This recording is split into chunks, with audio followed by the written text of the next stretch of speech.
Interview ఆపేస్తావు. నేను ఇంకో channel లో మాట్లాడుతాను.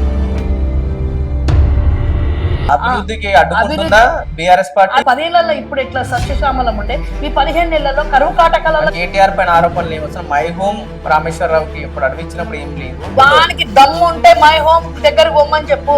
మూసీలో కూడా మీరు అక్రమంగా అడ్డమైన పర్మిషన్స్ ఇచ్చింది స్టార్ట్ చేసిండు. వానికి మా హైదరాబాద్ గురించి తెలియదు. ఈ 400 ఎకరాల గురించి పొంగులేటి శ్రీనివాస్ రెడ్డి కూడా అక్కడ ప్రెస్ మీట్ పెట్టి ఈ ఆందోళన ఇట్లా నిరసన తెలిపే వాళ్ళంతా పేమెంట్ బ్యాచ్ అని ఒక పార్టీ. పొంగులేటి నువ్వు పోయి నీ భద్రాచలంలో 9.5 ఏళ్లలో బీఆర్ఎస్ పార్టీ చేయలేని అభివృద్ధి 15 నెలల్లోనే మేము చేసి చూపించాము. చెప్పుతోని కొడతారు జనాలమ్మ కూడా పోయి ఈ మాట మాట్లాడితే. చెప్పు కొత్త చెప్పులు కూడా కాదు, కొత్త పాత చెప్పులు తీసిపెట్టిరు రేవంత్ రెడ్డి కూడా. యూనివర్సిటీకి సంబంధం లేదంటున్నారు 400 ఎకరాలు. గత ప్రభుత్వం 50 ఏళ్ళ 60 ఏళ్ల కింద ఇందిరాగాంధీ ఇచ్చినప్పుడు ఇప్పుడు ఎందుకు సంబంధం ఉంటుంది?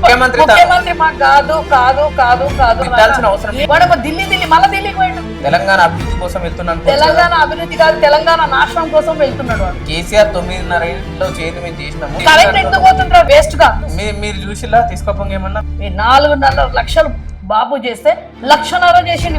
కేసీఆర్ గతంలో కాళేశ్వరం లాంటి దాంట్లో పెద్ద ఎత్తున దోచుకున్నాడు కదా. రేవంత్ రెడ్డి కాళేశ్వరం గురించి మాట్లాడితే మాత్రం చెప్పు దిగుతుంది. 9.5 ఏళ్లలో గ్రూప్ 2 ఎగ్జామ్ ఎన్నిసార్లు జరిగింది తెలంగాణలో?